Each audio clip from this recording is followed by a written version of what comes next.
Import Bank. Now, if you've listened to me for a long time, you've heard me talk about the Export-Import Bank often over 20 years of broadcasting on this show. But I have never before had the chairman of the Export-Import Bank, and I am pleased to welcome Kimberly Reed this morning. Madam Chairman, welcome to the Hugh Hewitt Show. Thank you for joining me.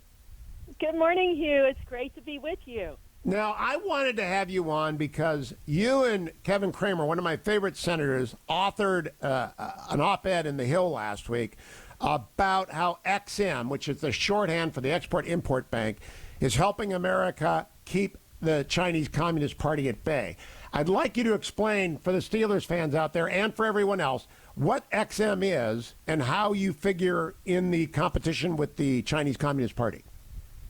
Absolutely. The Export-Import Bank is our nation's official export credit agency. We provide loans to foreign purchasers. We also guarantee loans when the private sector bank needs that to help the world buy made in USA.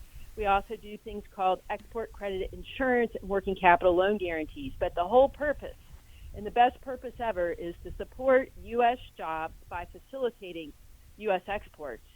And the world is very competitive, as we know.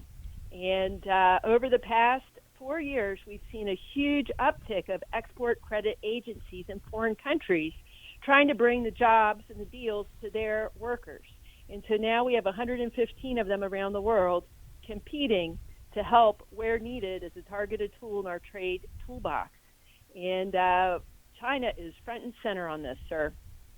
Well, that brings me to why we need an EXIM Bank. A lot of free market purists, and I call them radical theorists of the free market, hate the EXIM Bank. And I have dueled with them in op-eds for 20 years because they refuse to look at the world as it is, and they prefer to imagine a world as they would like it to be. But I see a world where China is subsidizing the Belt and Road Initiative and technology export around the globe, and Airbus is subsidizing French airplanes around the globe, and the United States has to compete or our industries lose. And so they're not realistic, Madam Chairman. They just don't understand or refuse to understand. Absolutely, and I can't believe I had no idea that you were having Speaker Gingrich on right before us on your program, because he's done 2 op-eds supporting EXIM on this very point. And he recognizes that it's crucial to have EXIM to support America's ability to compete with the People's Republic of China. So you mentioned Belt and Road. We know that China, and when I talk about China, I'm talking about the People's Republic of China, the Chinese Communist Party. They do more with their export credit agencies to build Belt and Road and China 2025 initiatives using their export financing, almost more than the G7 countries combined.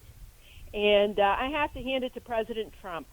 When he was running for office, he, like me, how I was a few years ago, did not support the Export-Import Bank. We all heard what we say. We know what we say about EXIM as conservative. But then he got elected, and he met businesses. And he said, we need EXIM to compete. And so he asked me to be the first woman and the first West Virginian to lead this agency. We were shut for 4 years because the Senate blocked our board nominations and because of the president's personal involvement. And I was there for that very moment. We secured Republican support to get me on the floor, strong bipartisan support to reopen our bank after 4 years of being shut. And the world changed in that time. And so now we are equipped, because Congress also gave us a new tool last year called the Program on China and Transformational Exports to help level the playing field. Purists believe that it's not the role of government to be in the marketplace like this, and I believe that as a free market committed person. But we need to look at reality of today, and basically deals are getting done, and China is winning. And while we're not the end-all solution, we need to be there because we've heard it loud and clear from companies. They need us to compete. And we want the foreign customer who's feeling pressure from China as well as all these other countries to take a look at our made-in-the-USA goods and services. They're the best in the world. I've traveled all over the world. I've heard it firsthand. We've actually taken a deal away from China and Russia the largest deal in EXIM's history this year, to help the country of Mozambique buy made in USA goods and services. So we need to be there, and I'm so glad that we're back, trying to do it in a transformational way, and help understand, just like you are, what the facts are of today's world that we live in. And Madam Chairman, I often tell people I compete against NPR on the radio, and I don't think that's fair because it's a domestic competition, and the government is giving NPR money. However much they're giving, they're not giving me that money, so I don't think it's fair. On the other hand, when we move into the international arena, when the Chinese Communist Party or France, this can be any other country, subsidizes the export, they lower the price, whether it is an airplane, a technology, especially 5G. If they lower the price and the United States doesn't lower the price, the United States loses. And I'll use Boeing as the easiest example. I have no ties to Boeing. I never have. But if Boeing is not strong, the American defense industry is not strong. And if they need to sell civilian airliners against China or France, and China and France is subsidizing the purchase of those, if we're not in that game, we're losing. That's right. And Speaker Gingrich said it to me so well when we were together at U.S. Ambassador Randy Evans's residence for the September summit. I was with U.S. ambassadors to Europe in September. And Speaker Gingrich was there with his lovely wife, Ambassador Callista Gingrich. And I said, sir, thank you for supporting EXIM. How do we deal with those who don't quite understand? And he looked at me straight in the eye and he said, you say to them, are you for us or are you for China? Congress, there were some Republicans who are very concerned about China, such as Senator Tom Cotton of Arkansas. And there's a China House task force that we know of, led by Ranking Member McCall and some great members, including Andy Barr of Kentucky and Congressman Gonzalez and others. But they all also were once critics of EXIM, but now they see that we're needed more than ever. Congress understood it so much that when they extended EXIM's reauthorization for the longest term in EXIM's history, 7 years, and I was there last December 20th, so we just celebrated our first anniversary. Congress told us to stand up this new program on China and transformational exports. I recruited over a fantastic leader, David Trulio from the Pentagon, to help us stand this up. And Congress said to us, we want you to advance America's comparative leadership in the world, and we want you to directly neutralize subsidies that China may be offering. And we want you to focus in on 10 key areas, including artificial intelligence, biotechnology, and I come from the world of agriculture, so I read that also as ag biotech, biomedical sciences, 5G, quantum computing, renewable energy, semiconductors, fintech, water treatment, high-performance computing. These sectors, they're most concerned. And so I just came back from a trip overseas where I went to something called the Manama Dialogue, where I was with foreign ministers from the Middle East. They are very excited EXIM is back. I was in Poland with Ambassador Georgette Mosbacher, meeting with leaders in that country, also in Romania with Ambassador Adrian Zuckerman, where I met with the brand new acting prime minister. They want nuclear.